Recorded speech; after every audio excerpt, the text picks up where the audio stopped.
அஸ்வின்ஸ் இனிப்பு காரம் பேக்கரி மற்றும் சைவ உணவகம்.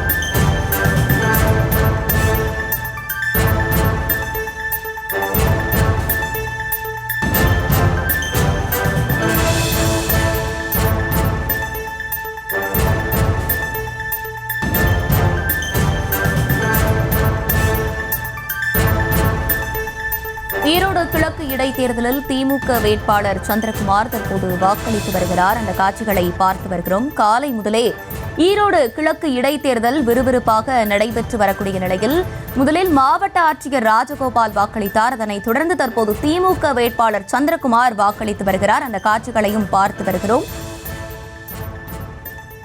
ஈரோடு கிழக்கு இடைத்தேர்தலை பொறுத்தவரைக்கும் திமுக மற்றும் நாம் தமிழர் கட்சியிடையே கடுமையான போட்டி நிலவி வரக்கூடிய நிலையில் திமுக சார்பில் வேட்பாளர் சந்திரகுமார் ஈரோடு கிழக்கு இடைத்தேர்தலில் போட்டியிடுகிறார். தற்போது அவர் அங்கு வாக்களித்து வருகிறார். அந்த காட்சிகளையும் பார்த்து வருகிறோம்.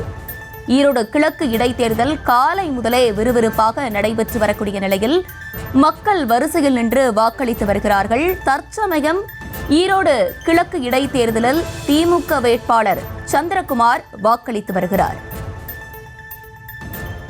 குடும்பத்தினருடன் சென்று தன்னுடைய ஜனநாயக கடமையை திமுக வேட்பாளர் சந்திரகுமார் ஆற்றி வருகிறார். ஈரோடு கிழக்கு இடைத்தேர்தலில் திமுக வேட்பாளர் சந்திரகுமார் தற்போது வாக்களித்து வருகிறார். விரிவான விவரங்களோடு இணைகிறார் எமது செய்தியாளர் தங்கமணி. தங்கமணி, வணக்கம். விரிவான விவரங்களை வழங்கலாம்.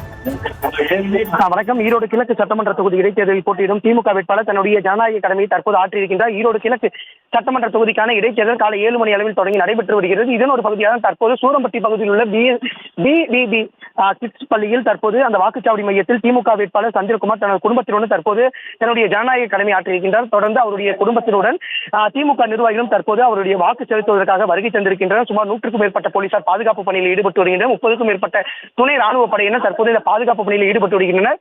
தற்போது திமுக வேட்பாளர் சந்திரகுமார் தன்னுடைய வாக்குகளை செலுத்திவிட்டு தற்போது செய்தியாளர்களை சந்திக்க வந்து கொண்டிருக்கின்றார்.